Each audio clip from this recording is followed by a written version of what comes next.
Welcome to Syndicated Nightmares, where each week we take a deep dive into an episode of Freddy's Nightmares based on the Nightmare on Elm Street film series. Today, hosts Dave and Michelle are covering Mother's Day, which aired November 26, 1988, written by David Ehrman and directed by Michael Lange. The writer of this episode, I checked his IMDb, and he wrote the JAG episode that Heather Langenkamp is in. Oh, really? Oh. She was in the episode Odd Man Out, and he wrote it. Oh, wow. When he wrote it, he probably didn't know who the actors were that were going to be in it, so he might not have known. But I would have been like, awesome, I'm writing an episode that Nancy Thompson's going to be in. I don't know. I would have geeked out about it. But, maybe he had never seen A Nightmare on Elm Street, and he was like, who is this lady? Who cares?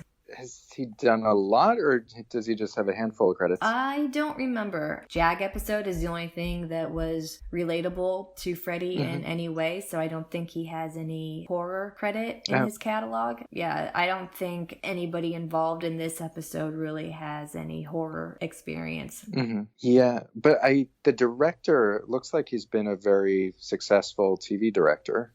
He has tons and tons of credits and did like Buffy and X-Files and 90210. Oh, that's right. Yeah.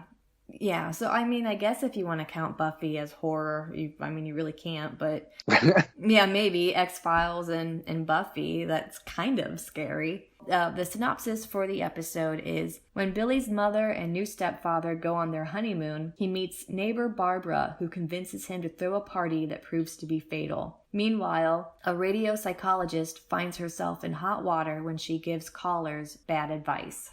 All right. Here we have in Springwood another tumultuous relationship between child and parent. Mm-hmm. It's not Billy's biological father, it's his stepfather that he is having a hard time with. Yes. Strict stepdad and stepson was, I don't know, it seemed fairly typical, but the mom dynamic is what I found really weird in this episode. Yeah, the mom, there was no depth to her. She loved her son, but also didn't really care about what was going on in his life. He was just a very good boy, and he got good grades, and that's all that she cared about. And they got a house now. With this episode titled Mother's Day, I thought it would be more mom-centric. Having a neighborhood block party where everybody comes over at noon. Yeah, it was daylight the whole time. Yeah, it was daylight the whole time. Yeah, although the second half is mother-centric. That's true. I was watching this, when I first saw the title of it, I was like, what a great opportunity for this episode to explore Amanda Krueger's backstory. Let's make this Mother's Day episode about Freddy's mom. And nope, that just did not. That wasn't even a little bit. So what part of her backstory would you want to see? I would want to see anything about her. Even now, if they came out with Nightmare on Elm Street prequel, and if they first did Freddy's backstory, and then they pulled a whole Conjuring universe, they did Freddy's backstory, and then they did Amanda Krueger's backstory, and you could have so many sequels based off Amanda and Freddy's backstory alone. So I guess I would like to see Amanda growing up and why she decided to go into become a nun. Did she really get a calling? What was it like putting Freddy up for adoption? Just stuff like that. I don't necessarily want to see what her time was like when she was locked in Weston Hills. Yeah, and we basically see that in Nightmare 5. Yeah, well, yeah, we learn about it in Nightmare 3 and then see it in Nightmare 5. That so much I don't want to see, but anything else, just what her journey was like. And then it seemed that she stayed a nun for quite some time, I guess, for the rest of her life,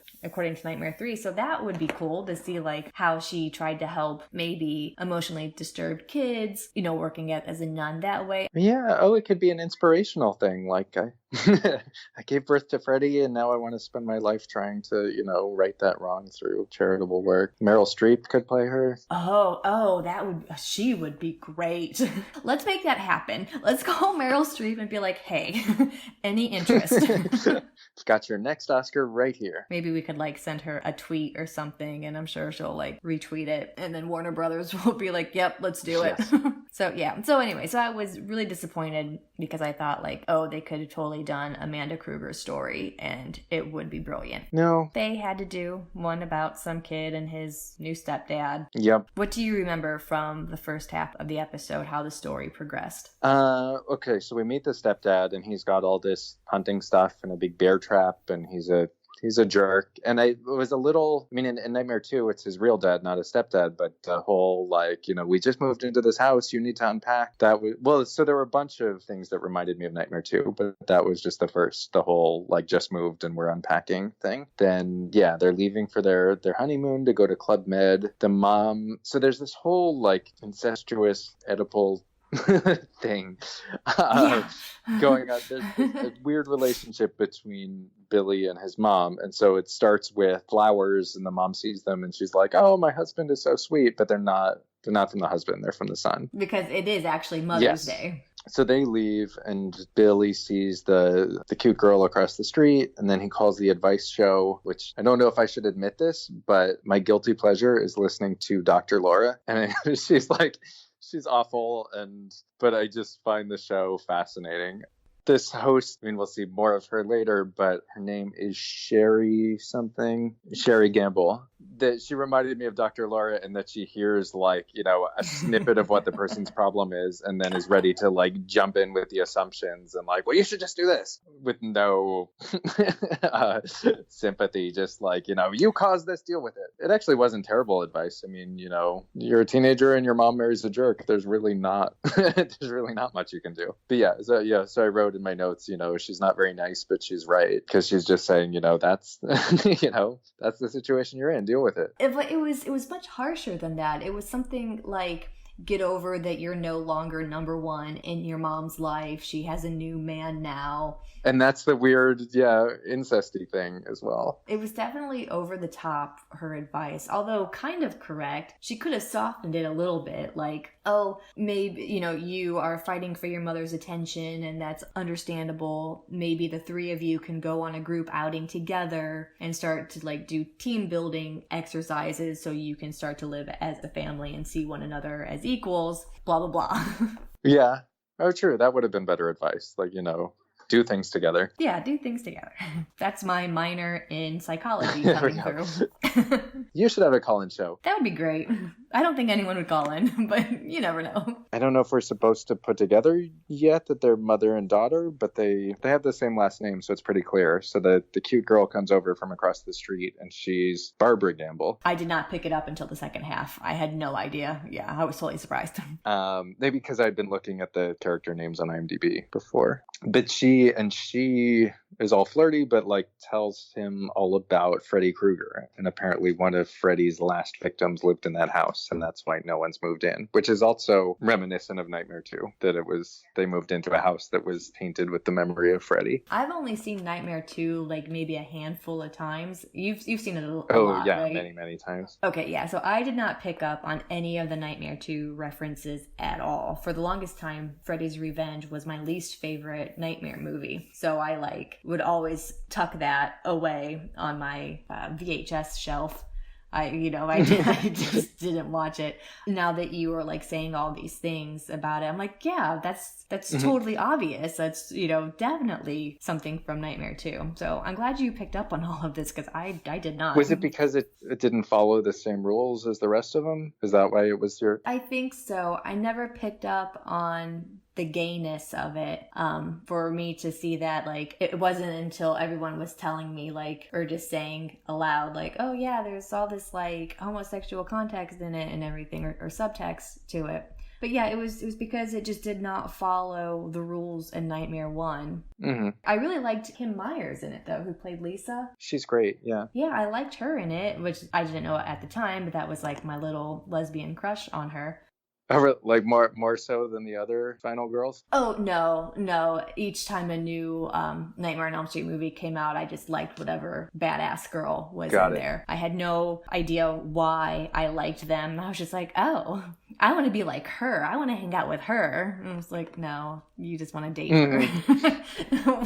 When you get older, you're just going to want to date her.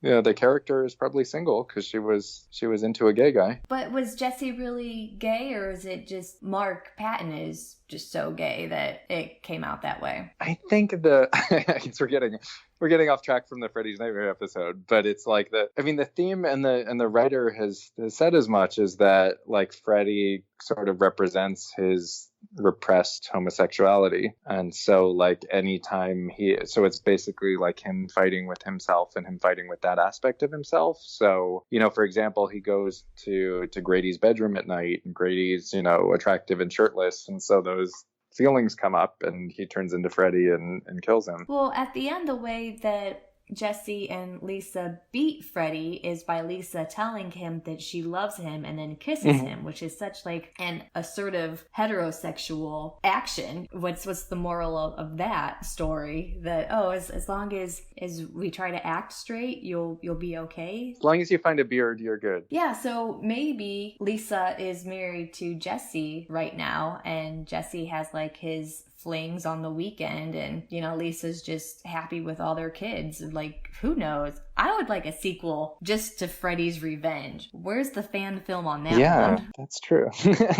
We should ask Mark Patton at the next convention. I think Mark Patton actually like wrote Jesse's journals or something where he might explore what happened to him after Freddy's Revenge. And I feel like in the documentary he said something about like they'd be BFFs now or something like that. Tommy Hudson's Never Sleep Again documentary, yeah.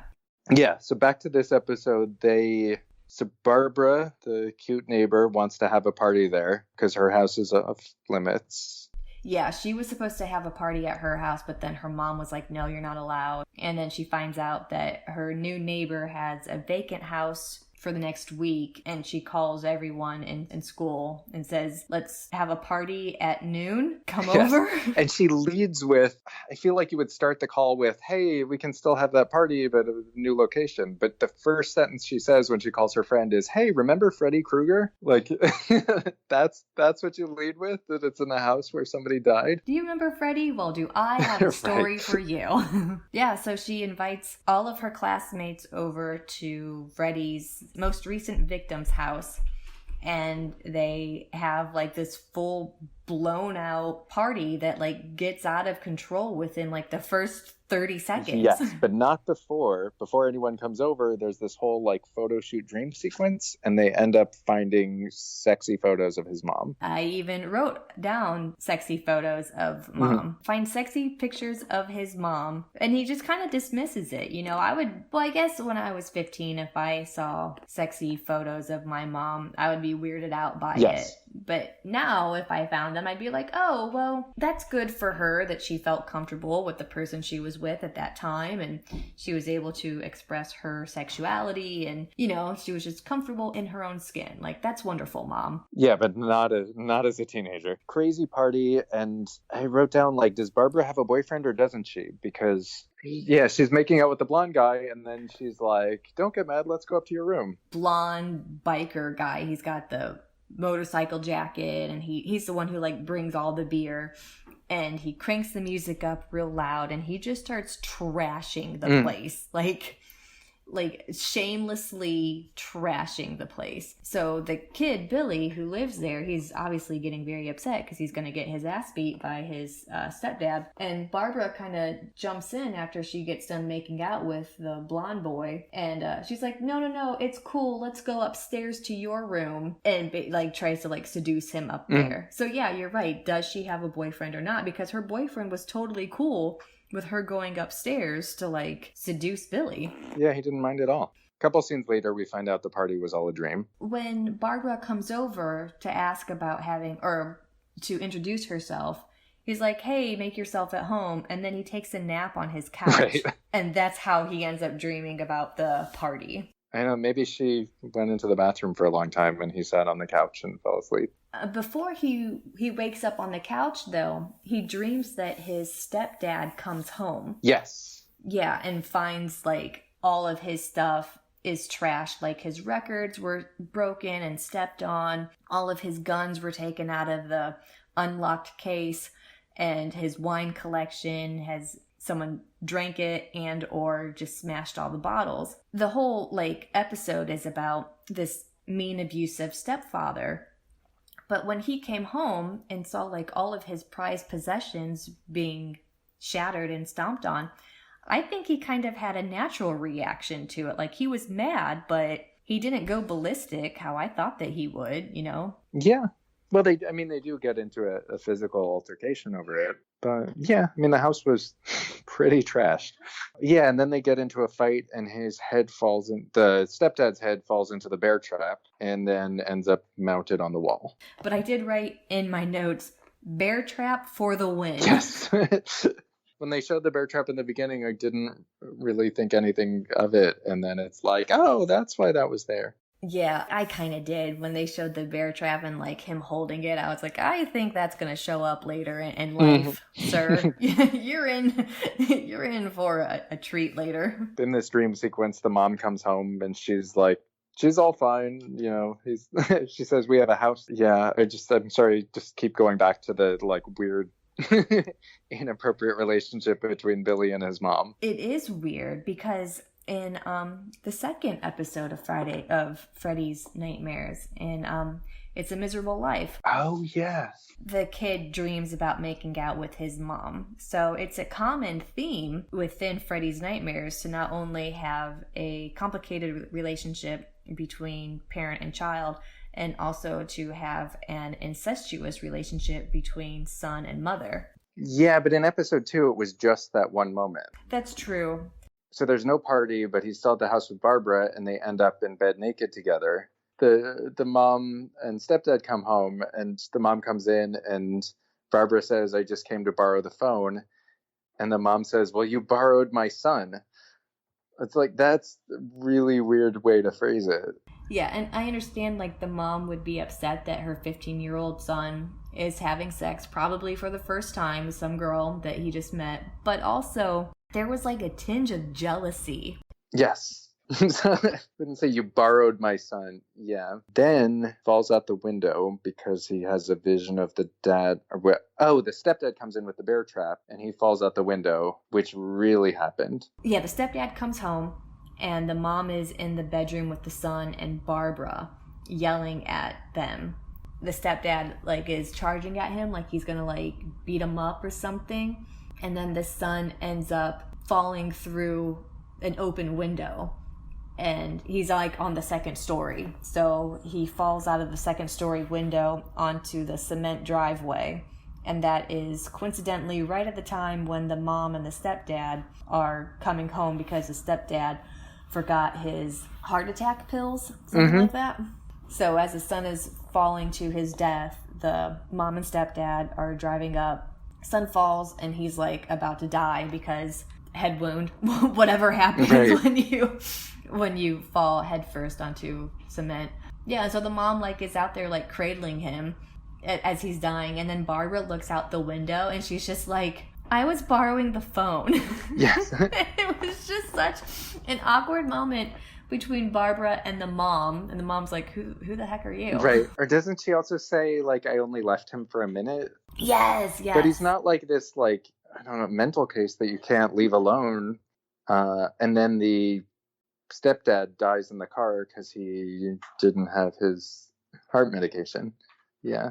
And that just, like, I think that just progressed really fast. Right. You know, like, wouldn't he have a buildup of heart attack medicine in his system that even if he went like an hour? But could a really shocking event trigger that? Because I can imagine it would, throw you off if you're pulling into a driveway and someone falls out a window in front of you.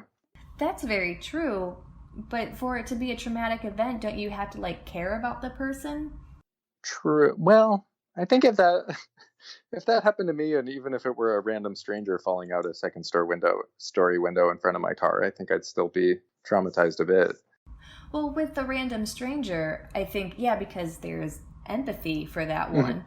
But the stepdad just did not like this kid at all. That's so true. I would think that the stepdad would, like, feel relieved, like, oh, great, now I don't have to raise this little pesky kid and I can sleep with his mother whenever I want. Right. Like, God's shining down on me today.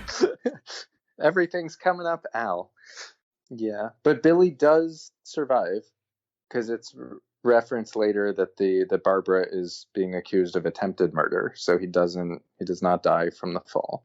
So yeah, it all works out. Billy and Mom together again, together at last. Yeah, she's got the house. You know, she married Al because she wanted a house, and maybe he's got a good life insurance policy. So yeah, they're all set.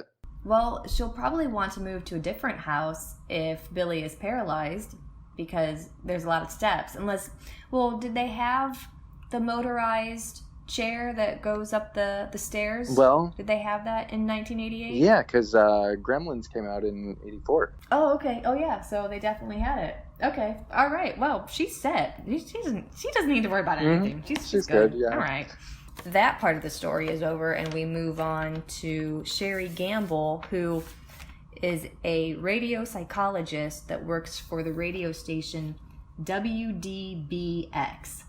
And I thought, again, another missed opportunity to really bring in the nightmare world.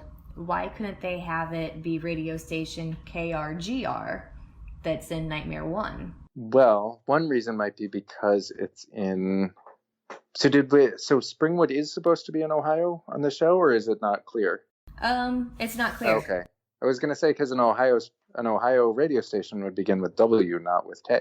Oh, I didn't know that. Yeah. It's I think the Mississippi is the dividing line, that west of the Mississippi, that the stations begin with K, and east, they begin with W. I just thought KRGR was like just this really awesome thing that Wes Craven came up with, and it just fit. It totally... Yeah, it totally does. Oh my God, I had no idea. Oh, wow. Oh, and remember when I said Bob Shea was in Nightmare 1, and I just couldn't remember where? He is the radio announcer on KRGR. Oh, I never knew that. That's really cool. He just says, like, this is station KRGR signing off. Yeah, that was him. So that's how he was able to be in Nightmare 1. I had no idea. So anyway, so Sherry works for WDBX because she is west of Mississippi and living in Ohio. Right. And KRGR is with Bob Shea now. Anyway, yeah. So she is a radio psychologist, much like Dr. Laura, who gives abrasive, bad advice while only hearing like a snippet of the caller's problem. Mm-hmm. Yeah, she said it starts out with her saying, like, you've got no choice but to give up the baby for adoption, which is a pretty, like, I mean, that's a pretty big decision, and that's a pretty, like, simplistic thing to say to someone. Yeah. Which I want to add real quick in this, that this is the first episode that I noticed, and I've been watching since the second episode, so I don't know if this is true for the first one. This is the first episode in Freddy's Nightmares where there is not one, but 3 people of color in Springwood. Really? So there's the producer of the Hal, the guy she works with. One of the arresting police officers. Okay. And then the judge. Oh. I know for sure episodes 2 through 7, there are no people of color. And Springwood is just a very white town. Mm-hmm. And so I thought that it was great to finally see some type of cultural representation, finally. Yeah.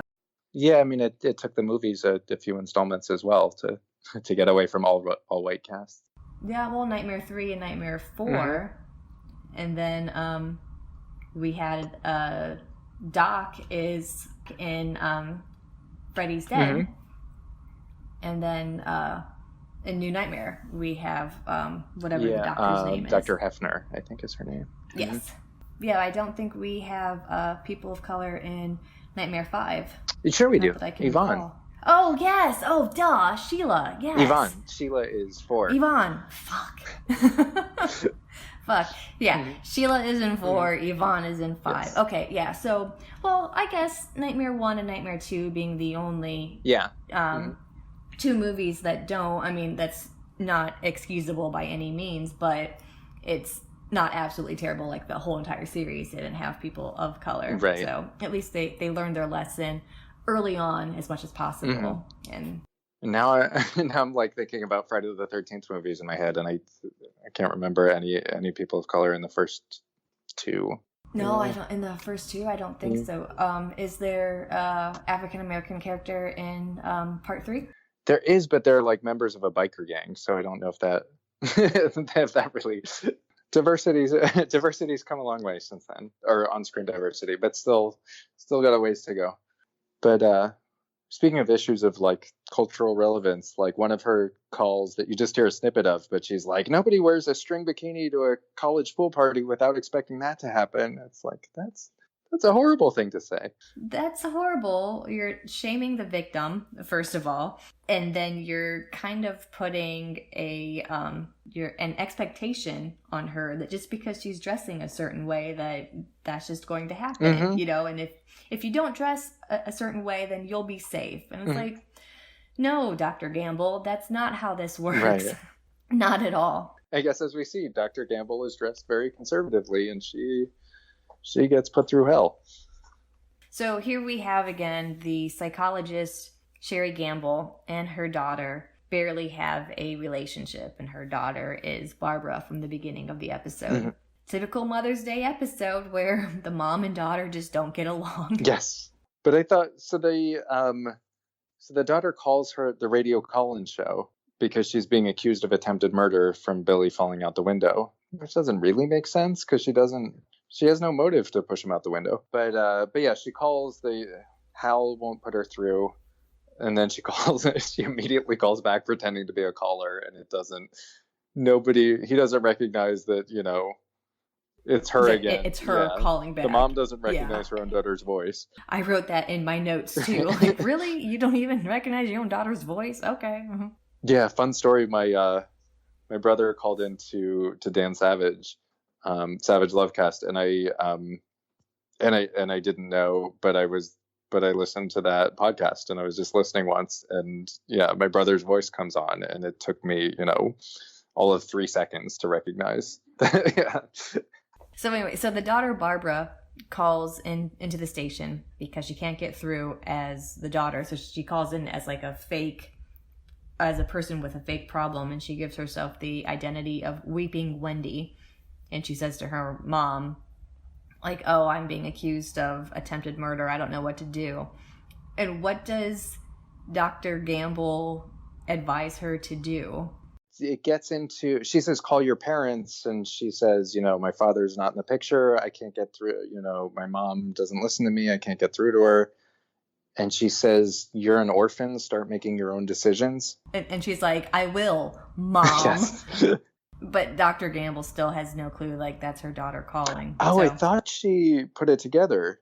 Well, no, because Weeping Wendy keeps calling, and the mom is taking her call, not as the mom, but, like, in Dr. Gamble mode. Because I was like, even, you know, no matter what you were doing at work, no matter how important it was, like, if your kid calls you and says, I'm being accused of attempted murder, you probably wouldn't finish your shift. Well, yeah, when I was 12, I broke my arm riding my bike, and I had to walk home like a mile home. Oh God! And with a broken wrist, and yeah, it was the most pain I've ever been in. And I called my mom at work, and I was like, Mom, I think I broke my arm. You have to take me to the hospital.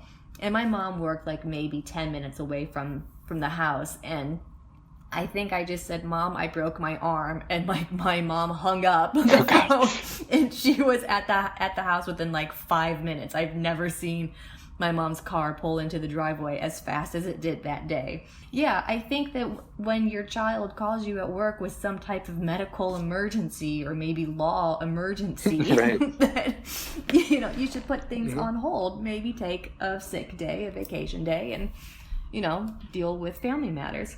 But I guess you're right. She does not recognize her own daughter's voice. That's, I guess, a bigger problem than what's going on. So the next caller is a disgruntled man who is at his wit's end with his landlord, right? The landlord is banging on the door, and he's pointing a gun at the door, and he says, give me a reason not to shoot. Yeah, the caller wants to shoot his landlord because the landlord is there, like, wanting to collect rent money or something. Yeah. So Dr. Gamble is like, do what you want. If you want to shoot him, shoot him. Like, just, like, not really egging him on, but not doing her civic duty of talking him out of committing murder. Right. Like, I think I wrote in my notes, like, shouldn't the station be legally obligated to report a felony is happening right now? Because the caller shoots the landlord while he's on air, and then they disconnect the call, and Dr. Gamble is just like, que sera, and goes on to the next caller. And that's why I was like, wait, no, you are legally obligated to report a felony, or you too will be charged. So maybe you should have your producer call somebody. It doesn't have to be you. It could just be someone who also witnessed it. Anybody could call. Right. I get the sense that she thinks it's a joke, or she doesn't think it's really happening. But even if you're pretty sure it's not real, you can just say, I don't care, do whatever you want. I'm a mandated reporter because I did social work for so long that if I suspect someone of wanting to commit suicide, or someone tells me that they are going to commit suicide, I am legally obligated to call the cops in order to stop it from happening. So I would think that because she has a PhD, I assume, since she's a radio psychologist, that she too is a mandated reporter. And so she would have to, I know he isn't threatening suicide, but he is threatening some type of violence against someone, and she would have to report that. But it does, at the same time, though, it happens so fast. There's not really time for her to report it. It's like she's talking to him, she hears the bang on the phone, the call gets disconnected, and then there's immediately another call from the wife saying, you made my husband commit murder. Yeah, I'm glad that's the wife's first phone call is to call back into the radio station instead of, maybe the hospital or the police, a good attorney. Like, that's a good point. I think one of those three people should have been the first call and not the radio station. Yeah. Which we find out around this point in the episode that the radio station is called Springwood Radio. Of course it is.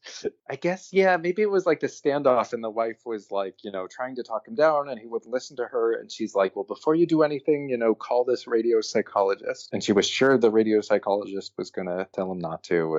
But you would think that the wife would know that this radio psychologist is just awful, because if that was her first initial thought, is to go talk to this radio psychologist, then she has to have some type of like knowledge of the psychologist, and like she listens to her, so she would have to know, like, maybe this isn't a good idea. Right. Oh yeah, because she's like the most hated person in Springwood, the radio DJ or the radio announcer. But then we get a Beefy Burger ad, which is a callback to episode 2. It says chew me, eat me, you can't beat me. That's cool that they did that, though. You know? And then, so as her punishment for basically egging this guy on to kill his landlord, her boss comes in and takes her off the radio, like just takes her off air.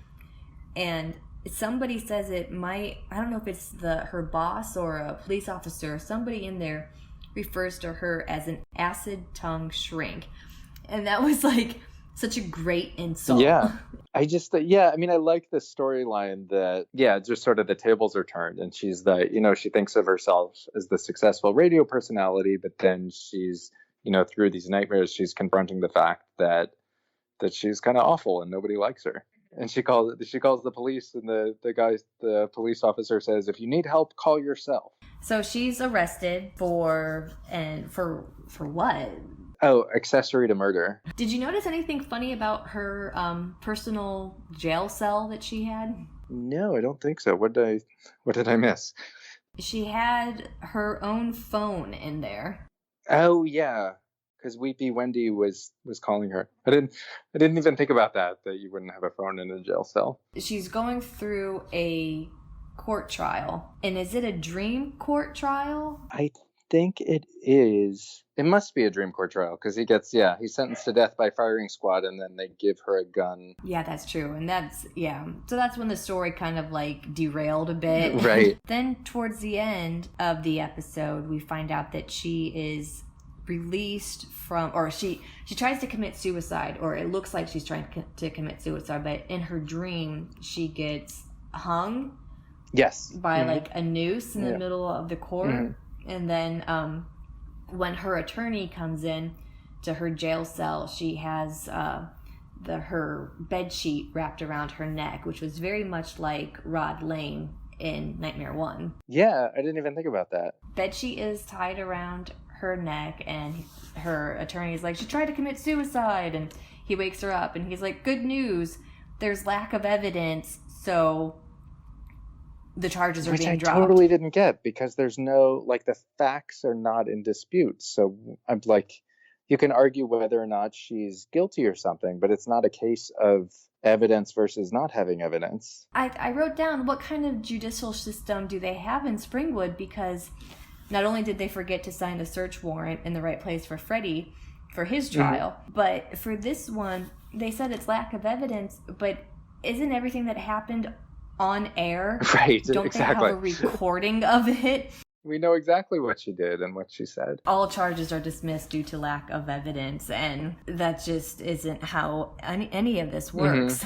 Not even a little bit. Anyway, so she's let out of jail for lack of evidence, and then that's when she is walking out of the police station and she sees her daughter outside, and they go and they have a nice chat. Well, before that, she gets back on the air, and like all the callers are Paul, the guy who shot his landlord, and so she's still like haunted by it. And then she's like sitting at home and listening to herself on the radio. And she's listening to herself call herself on the radio, and so she's still like haunted and hallucinating and having these visions. And then she's woken up at work, steps outside, and then her daughter shoots her, and then she wakes up, and then they have a nice interaction. It's such an emotionally abusive relationship between the mother and daughter, because the daughter is trying to like tell her mom everything that she has done that has like upset her and really destroyed their relationship, and the mom completely dismisses it, and she's like, oh, I'm going to change, you'll see, I'll change, and like doesn't apologize, doesn't own up to anything. It's just one of those, hey honey, I'll change, so let's just forget about it, and then maybe she'll change for 2 weeks and then go back to the... Forget that I wasn't there for you when you were accused of attempted murder. But if this is the start, if she does change and this is the start of a nice relationship, then it's like a rare episode where like things worked out. Like the first segment, the guy that did hates his stepfather, and the stepfather dies and the other people live. And then, in the second half, like the mother-daughter relationship is mended. Maybe, because I don't really remember how this one ends. So they have this nice mother-daughter moment and everything's fine. So I don't know if this counts as part of the story, but then it cuts to Freddy and he's ripping off Sherry's head. Oh, that's right. Yeah. Probably in reference to her being a psychologist. And okay, Freddy. So was that like a fake kill, or did she, I don't know. Do we count this as Sherry died at the end of the episode? I don't think so, because she didn't really die. Like Freddy was just ripping off, like Freddy really had nothing to do with this episode. Even his little introductions kind of like made no sense to what the episode was talking about. Yeah. So no, I don't count it. If you want to count it, I understand, but I don't think I count it. Yeah, I agree. I don't count it either. So did you like this episode? Like is a strong word, but I'll was interested in it. Yeah, the first half was there unique. What did you think of it? I didn't really care for it as a whole. There are some like minor redeeming qualities, and I think those basically stem from the similarities of Nightmare 2. And basically Nightmare 2 was in this episode. But I didn't really notice it until you mentioned it. So going through watching the episode, I just didn't care for it. It wasn't as painstaking to watch as the one that we just covered, Saturday Night Special. Yeah, that one I had a hard time getting through. This one was a little bit easier. It had a more progressive storyline, or a faster paced storyline. But yeah, I didn't care for it all that much. I think they could have done a lot better. Yeah, I did like that Billy survived, because when he fell out the window, I was like, oh, they better not be doing this again, where it's like the whole where it's like the main character, the whole thing is just a dream right before he dies. Yeah, those are my feelings on it. I didn't really care for it too much, and It's not one of the better episodes. no, not at all. So I'm hoping we get to a better episode soon, because I wouldn't have I wouldn't last much longer if this was 1988. Right. So do you have anything for next week's episode? Thank you for joining us this week. Please join us next week when we talk about Season 1, Episode 9, Rebel Without a Car, in which the star of the Garbage Pail Kids movie sinks to a new low.